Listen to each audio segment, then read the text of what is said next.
warahmatullahi wabarakatuh. Perkenalkan, nama saya Novia Zulfahanum SKM MKN. Saya adalah salah satu dosen di program studi administrasi rumah sakit Fakultas Ilmu Kesehatan Universitas Baitur Rahmah. Pada kesempatan kali ini, izinkan saya untuk memaparkan salah satu mata kuliah yang saya ampu sebagai salah satu penilaian pernyataan diri dosen dalam unjuk kerja Tridharma Perguruan Tinggi PDD UKTPT dalam hal pengajaran pada penilaian sertifikasi dosen SMART 2024. Sebagai dosen pada program studi administrasi rumah sakit, saya mengampu beberapa mata kuliah seperti dasar-dasar administrasi dan manajemen, dasar-dasar komunikasi, sistem manajemen keselamatan dan kesehatan kerja, penyuluhan kesehatan rumah sakit, manajemen sumber daya manusia, perencanaan rumah sakit, evaluasi kinerja rumah sakit, dan studi kelayakan proyek. Mata kuliah yang akan saya paparkan kali ini adalah dasar-dasar administrasi dan manajemen. Dasar-dasar administrasi dan manajemen adalah salah satu mata kuliah wajib di program studi administrasi rumah sakit pada semester 1 dengan bobot 3 SKS dan juga menjadi prasyarat untuk kuliah pada semester selanjutnya. Mata kuliah dasar-dasar administrasi dan manajemen ini membahas tentang konsep manajemen sumber daya manusia, konsep kepemimpinan, manajemen pemasaran, manajemen pelayanan kesehatan, manajemen puskesmas, manajemen rumah sakit, sistem rujukan dalam pelayanan kesehatan, sistem jaminan sosial nasional, manajemen mutu pelayanan kesehatan, manajemen logistik, dan sistem informasi manajemen. Adapun capaian pembelajaran lulusan atau CPL, mata kuliah dasar-dasar administrasi manajemen ini ditetapkan 4, yaitu sikap, pengetahuan, keterampilan umum, dan keterampilan khusus. Untuk aspek sikap, yang pertama adalah berkontribusi dalam peningkatan mutu kehidupan masyarakat, berbangsa dan bernegara, dan kemajuan peradaban berdasarkan Pancasila. Aspek sikap yang kedua adalah taat hukum dan disiplin dalam kehidupan bermasyarakat dan bernegara. Sedangkan untuk aspek pengetahuan yang pertama, yaitu menguasai konsep rumah sakit dan menganalisis data menjadi informasi dengan menggunakan indikator kesehatan dan administrasi rumah sakit untuk pengambilan keputusan. Aspek pengetahuan yang kedua yaitu menguasai konsep perencanaan dan pengelolaan organisasi dengan sistem pelayanan kesehatan rumah sakit dan menganalisis hasil perencanaan dan pengelolaan organisasi manajemen dan sistem pelayanan kesehatan di rumah sakit. Aspek pengetahuan yang ketiga adalah menguasai konsep analisis di bidang administrasi rumah sakit berdasarkan dimensi sosiokultural dan lingkungan kerja rumah sakit serta masyarakat. Untuk aspek keterampilan umum, yang pertama yaitu mampu menerapkan pemikiran logis, kritis, sistematis, dan inovatif dalam konteks pengembangan atau implementasi ilmu pengetahuan dan teknologi yang memperhatikan dan menerapkan nilai humaniora yang sesuai dengan bidang keahliannya. Aspek keterampilan umum yang kedua yaitu mampu mengkaji implikasi pengembangan atau implikasi ilmu pengetahuan teknologi yang memperhatikan dan menerapkan nilai humaniora sesuai dengan keahlian berdasarkan kaidah, tata cara, dan etika ilmiah dalam rangka menghasilkan solusi, gagasan, desain, atau kritik seni menyusun deskripsi saintifik, hasil kajiannya dalam bentuk skripsi atau laporan tugas akhir dan mengunggahnya dalam laman perguruan tinggi. Sedangkan untuk aspek keterampilan khusus, yaitu mampu mendampingi kabid atau kabak memimpin perubahan dengan mendorong setiap staf di rumah sakit meningkatkan kapabilitas atau kompetensi melalui diklat, in-house training, training need assessment, mengalokasikan anggaran diklat. Dan untuk keterampilan khusus yang kedua, yaitu mampu merespon perubahan organisasi dengan menganalisis data perubahan evidence based dan berinovasi dalam menghadapi perubahan lingkungan. Untuk keterampilan khusus yang keempat, mampu menilai kinerja pelayanan melalui sistem monitoring mutu berbasis IT. Kemudian untuk keterampilan khusus berikutnya yaitu mampu menggunakan data surveillance dan pengendalian ancaman kesehatan dalam mencapai tujuan dan sasaran dalam meningkatkan derajat kesehatan. Berangkat dari capaian pembelajaran lulusan, maka ditetapkan capaian pembelajaran mata kuliah untuk mata kuliah dasar-dasar administrasi dan manajemen, yaitu mampu menguasai konsep teoritis di bidang pengetahuan administrasi rumah sakit, mampu memahami manajemen pelayanan kesehatan, dan mampu mengaplikasikan ilmu manajemen administrasi rumah sakit dalam pemecahan masalah internal rumah sakit. Adapun materi pembelajaran pada mata kuliah ini dimulai dari pengantar dasar administrasi manajemen, manajemen sumber daya manusia, kepemimpinan, manajemen pemasaran, pelayanan kesehatan, puskesmas, rumah sakit, sistem rujukan dalam pelayanan kesehatan, sistem jaminan sosial, manajemen mutu pelayanan kesehatan, manajemen logistik, sistem informasi manajemen, dan benchmarking. Referensi yang saya gunakan untuk mata kuliah ini terdiri dari buku, undang-undang, dan penelitian. Untuk referensi buku, saya menggunakan buku Manajemen Administrasi Rumah Sakit, karya Chandra Yoga Aditama tahun 2015, kemudian buku Manajemen Pelayanan Kesehatan Rumah Sakit, karya Susatyo Herlambang tahun 2016, dan buku Manajemen Rumah Sakit, Dr. Suprapto Adikusumo tahun 2017. Dan undang-undang yang saya gunakan sebagai referensi dalam mata kuliah ini adalah Undang-Undang Republik Indonesia Nomor 44 Tahun 2009 tentang rumah sakit. Sedangkan penelitian yang saya lakukan adalah tentang penerapan sistem manajemen keselamatan dan kesehatan kerja atau SMK 3 di Rumah Sakit Islam Setirama Kota Padang yang saya lakukan pada tahun 2021. Pada pertemuan pertama perkuliahan akan didiskusikan mengenai kontrak perkuliahan, RPS, materi yang akan disampaikan, dan penilaian untuk mata kuliah ini, penugasan, penilaian, serta aturan dan tata tertib selama perkuliahan. Sistem pembelajaran menggunakan dua metode, yaitu sinkronus dan asinkronus. Sinkronus dilakukan dengan tatap muka yang terdiri dari pemaparan materi, diskusi kelompok, penugasan, dan kuis. Sedangkan asinkronus menggunakan WhatsApp group dan Google Form. Mahasiswa melakukan perkuliahan sebanyak 14 kali pertemuan ditambah dengan 1 kali UTS dan 1 kali UAS, sehingga total ada 16 kali pertemuan dalam satu semester. Pada mata kuliah ini, perkuliahan berlangsung selama 150 menit dengan hitungan 50 menit per SKS-nya. Metode pembelajaran yang saya gunakan adalah dengan pendekatan Student Centered Learning atau SCL yang memadukan 3 metode, yaitu Contextual Learning, Cooperative Learning, dan Collaborative Learning. Setelah proses perkuliahan akan ada penilaian terhadap mahasiswa. Adapun penilaian untuk mata kuliah ini, yang pertama dilakukan penilaian penugasan mahasiswa dari presentasi kelompok. Adapun yang dinilai dari presentasi kelompok adalah presentasi 40%, organisasi 30%, dan komunikasi 30%. Kemudian dilakukan penilaian terhadap penugasan esai mahasiswa. Adapun aspek yang dinilai adalah isi esai 60%, tata penulisan dan kelengkapan 40%. Untuk penilaian sikap yang dinilai adalah kedisiplinan 12,5%, toleransi 12,5%, kerjasama 12,5%, bertanggung jawab 12,5%, etika komunikasi 12,5%, kesopanan 12,5%, kemandian 12,5%, kejujuran 12,5%. Sedangkan komponen untuk penilaian akhir terdiri dari dimensi sikap dan tata nilai 10%, tugas mandiri 20%, ujian tengah semester 35%, dan ujian akhir semester 35%. Baiklah, demikian pemaparan deskripsi mata kuliah dasar-dasar administrasi dan manajemen. Setelah ini akan ditampilkan cuplikan video pemaparan materi secara tatap muka pada pertemuan ke-7. Selamat menyaksikan. Bismillahirrahmanirrahim. Assalamualaikum warahmatullahi wabarakatuh. Waalaikumsalam warahmatullahi wabarakatuh. Selamat pagi adik semua. Pagi Ibu. Alhamdulillah, puji dan syukur kita menyembah kepada kehadiran Allah Subhanahu wa taala karena hari ini kita bisa melaksanakan perkuliahan untuk mata kuliah dasar-dasar administrasi manajemen pertemuan ke-7. Salam kita salam, tak lupa kita ajarkan kepada Nabi Muhammad SAW. Semoga nanti kita mendapatkan syafaat yang bersama bersama beliau. Baik, sebelum kita mulai perkuliahan kita pada pagi hari ini, alangkah baiknya agar ilmu yang adik-adik terima bisa menjadi berkah dan bermanfaat. Kita mulai kita dengan membacakan doa. Saya persilakan kepada ketua kelas untuk memimpin doa kita pada pagi hari ini. Baik, sebelum mulai perkuliahan, alangkah baiknya kita berdoa dulu. Berdoa mulai. Berdoa selesai. Baik, terima kasih Gracie sudah memimpin doa kita pada pagi hari ini. Mudah-mudahan perkuliahan kita bisa berjalan dengan lancar dan adik-adik bisa menerima pelajaran yang baik. Ya, kita mulai perkuliahan kita pada pagi hari ini.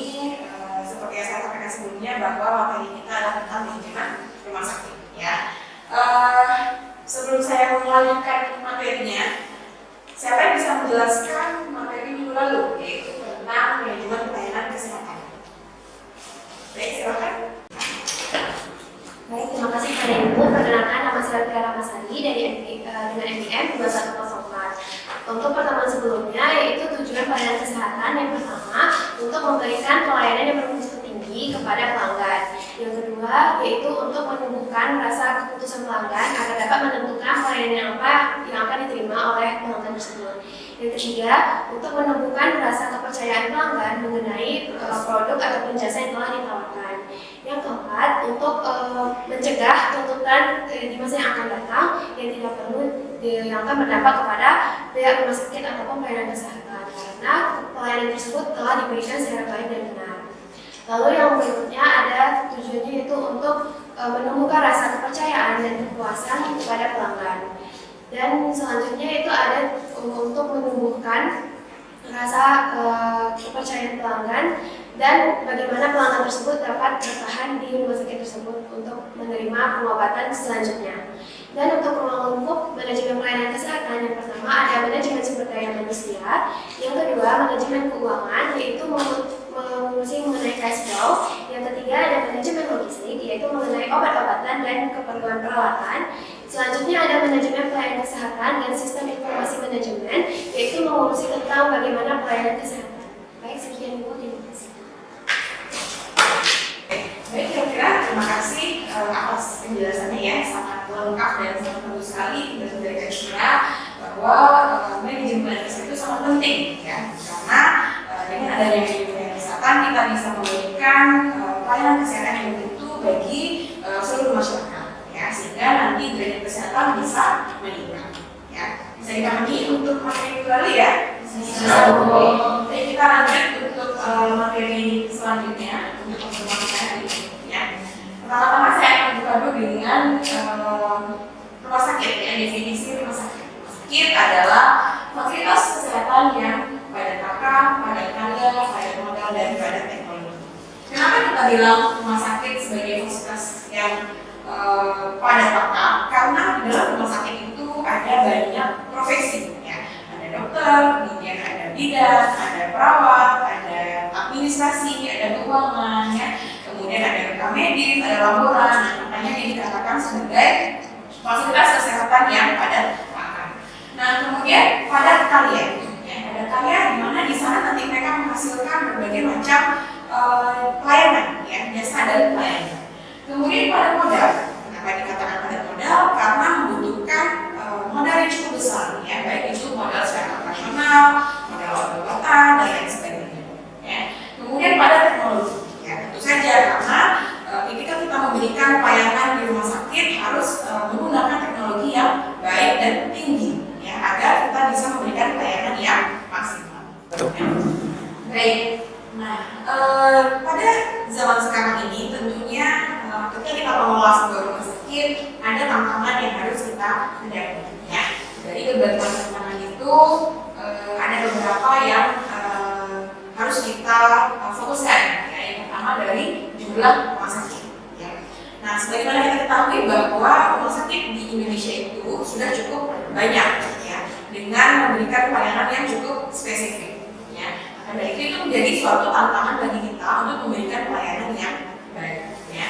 Kemudian pola penyakit ya. Kenapa pola penyakit juga menjadi tantangan?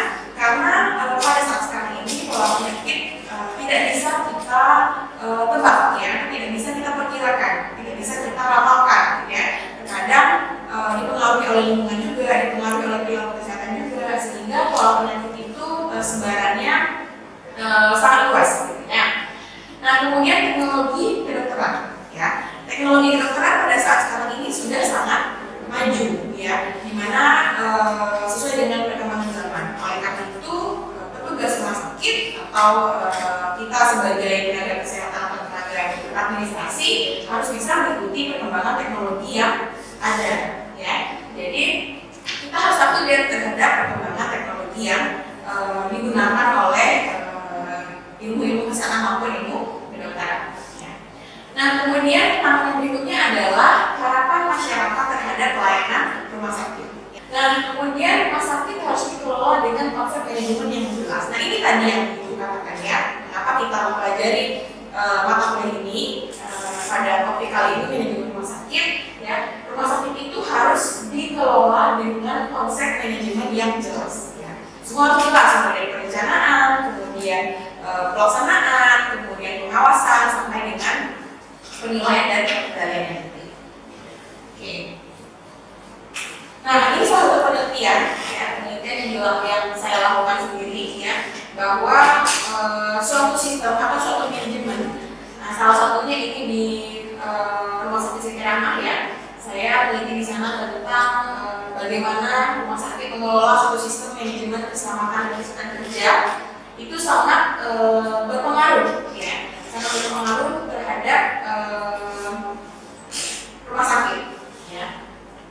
Nah, dalam sistem manajemen keselamatan dan kesehatan kerja ini meliputi mulai dari tahap tadi, tahap manajemen tadi, dari tahap persiapan, kemudian tahap pelaksanaan, ya, tahap pemantauan dan tahap evaluasi. Ya. Nah, hasilnya adalah dari penelitian ini menyatakan bahwa tahapan persiapan, tahapan pelaksanaan, tahapan pemantauan dan evaluasi itu memberikan pengaruh yang signifikan terhadap kinerja rumah sakit. Yang nanti pada akhirnya adalah terhadap penilaian rumah sakit, akreditasi rumah sakit. Oke. Nah ini ada satu gambar ya, ada situs kesehatan di tengahnya. Maksudnya di sini adalah situs kesehatan itu ada 4 yang mempengaruhinya. Yang pertama ada faktor keturunan, ya. Yang kedua ada faktor perilaku kesehatan, yang ketiga ada faktor lingkungan, dan yang keempat ada faktor pelayanan kesehatan. Ya. Yang pertama faktor keturunan, misalnya apa? Misalnya bawaan, ya, penyakit genetik itu keturunan, diturunkan dari orang tua pada anaknya. Ya. Bisa diubah atau tidak? Bisa. Bisa ya, bisa diubah dengan perilaku kesehatannya. Ya, bisa diubah dengan perilaku kesehatannya. Makanya di sini juga perilaku kesehatan itu mempengaruhi status kesehatan. Ya, jadi jika perilaku kesehatannya itu baik, tentunya akan baik juga derajat kesehatannya. Ya, baik. Kemudian lingkungan. Ya, lingkungan juga memberikan pengaruh terhadap status kesehatan. Ya, nah kebersihan lingkungan, kesehatan lingkungan itu memberikan dampak yang cukup signifikan terhadap status kesehatan seseorang. Baik, ini yang terakhir ya. Yang terakhir adalah tentang pelayanan kesehatan. Ya, itu mempengaruhi untuk status kesehatan seseorang. Ya, ada yang bisa menjelaskan bagaimana hubungan antara pelayanan kesehatan dengan status kesehatan? Izin menjawab Ibu, sebelumnya perkenalkan nama saya Tia Sofina dengan NPM 2102. Jadi hubungan antara pelayanan kesehatan dengan status kesehatan, semakin baik pelayanan kesehatan yang diberikan, maka status kesehatan juga akan semakin meningkat. Begitu juga sebaliknya, jika pelayanan kesehatan yang diberikan kurang maksimal, maka status kesehatan juga tidak akan meningkat atau bahkan bisa menurun. Baik, sentuh sekali ya penjelasan dari Nila tadi bahwa pelayanan kesehatan itu berhubungan dengan satu kesehatan ya. Semakin tinggi atau semakin baik pelayanan kesehatan yang diberikan, maka satu kesehatan seseorang juga akan semakin tinggi ya. Pada akhirnya nanti akan meningkatkan derajat kesehatan masyarakat. Oke. Nah ini dia ya, kita masuk ke dalam materi inti kita tentang manajemen rumah sakit. Sebelum kita menjelaskan tentang pola manajemen di rumah sakit, ini adalah pengertian dari rumah sakit. Ya. Menurut Undang-Undang RI Nomor 44 Tahun 2009 Pasal 1 tentang institusi pelayanan kesehatan yang menyelenggarakan pelayanan kesehatan perorangan secara paripurna yang menyediakan pelayanan rawat inap, ya, rawat jalan dan gawat darurat. Jadi rumah sakit itu adalah institusi pelayanan kesehatan yang memberikan pelayanan 3 ini, ada rawat inap, rawat jalan dan gawat darurat. Oke, selanjutnya masih dalam undang-undang yang sama, Undang-Undang RI Nomor 44 Tahun 2009 Pasal 2 ya, tentang azas dan tujuan dari rumah sakit ya. Nah, rumah sakit itu diselenggarakan atas asas Pancasila dan didasarkan pada nilai kemanusiaan, etika dan profesionalitas, manfaat, keadilan, kesamaan hak dan anti diskriminasi, pemerataan, perlindungan dan keselamatan pasien, serta mempunyai fungsi secara sosial. Ya. Nah, ini dia manajemen pelayanan rumah sakit. Ya. Nah, di sini terdiri dari penerapan konsep manajemen secara umum dalam sistem pelayanan rumah sakit. Maksudnya di sini adalah penerapan konsep manajemen yang tadi ya, yang ada perencanaan, kemudian pelaksanaan, kemudian pengawasan dan penilaian. Nah, itu tadi konsep manajemen. Kemudian harus ada koordinasi antara berbagai sumber daya di rumah sakit dan serangkaian proses untuk mencapai tujuan dari rumah sakit. Nah, ini yang dimaksudkan dengan manajemen pelayanan kesehatan. Ya, ada konsep dari konsep manajemen, ya, kemudian sampai kepada koordinasi di dalam rumah sakit tersebut. Ya. Oke. Nah, materi selanjutnya adalah tentang ruang lingkup manajemen pelayanan di rumah sakit. Ya, ada dua, ada pelayanan kesehatan atau klinik dan ada pelayanan manajerial atau administrasi. Ya, pelayanan kesehatan atau klinik ini adalah rawat jalan, ya, inap, pelayanan darurat. Jadi secara klinis atau pengobatan atau kuratif kepada pasien. Ya. Nah, selain itu ada pelayanan manajerial atau administrasi, di mana nanti itu menjadi salah satu bagian dan tugas kita untuk melaksanakan administrasi secara baik. Ya. Nah, ini tadi ya pelayanan kesehatan ya. Ada pelayanan medik, kemudian ada unit rawat jalan, rawat inap, gawat darurat, dan rehabilitasi medik. Kemudian ada pelayanan penunjang medik ya. Pelayanan penunjang medik itu ada unit lab, laboratorium, kemudian unit farmasi, kemudian unit radiologi, ya. Kemudian pelayanan penunjang non medik, ada gizi, poultry, dan sarana prasarana lain. Ya. Oke, kedua itu pelayanan manajerial. Ya, semua pelayanan manajerial yang berhubungan dengan kebutuhan pasien, kemudian sumber daya rumah sakit, ya, dan perencanaan serta pengembangan rumah sakit. Ya, manajemen kebutuhan pasien terkait dengan penyediaan pelayanan yang baik bagi pasien. Kemudian manajemen sumber daya rumah sakit terkait dengan SDM, ya, biaya, kemudian fasilitas, alat kesehatan, ya, teknologi tadi ya, dan perencanaan pengembangan rumah sakit. Bagaimana rumah sakit itu berpikir ke depan untuk meningkatkan pelayanannya sehingga bisa memberikan pelayanan yang bermutu bagi masyarakat. Nah, ini kerangka konsep dari manajemen pelayanan kesehatan. Ya, ini konsep manajemen secara umum sebetulnya ada input, kemudian ada proses, dan ada output. Ya. Nah, inputnya apa? Inputnya ada 5, money, material, dimensi, dan method. Ya. Sebelumnya di materi sebelumnya juga sudah pernah dijelaskan ya untuk 5 P ini. Siapa yang manusia ya, sumber daya manusianya ya, tenaganya ya. Baik itu dokter, perawat, semuanya ya di rumah sakit. Kemudian money, bagaimana anggarannya, bagaimana keuangannya. Ya. Nah, kemudian material, machine, ya, bagaimana peralatan yang digunakan, apakah ada prosedurnya atau tidak, ya. Kemudian metodenya seperti apa, ya. Nah, kemudian proses. Nah, ini prosesnya tadi ya. Input tadi atau sumber daya tadi itu melakukan sebuah pelayanan ya, artinya melakukan sebuah proses manajemen.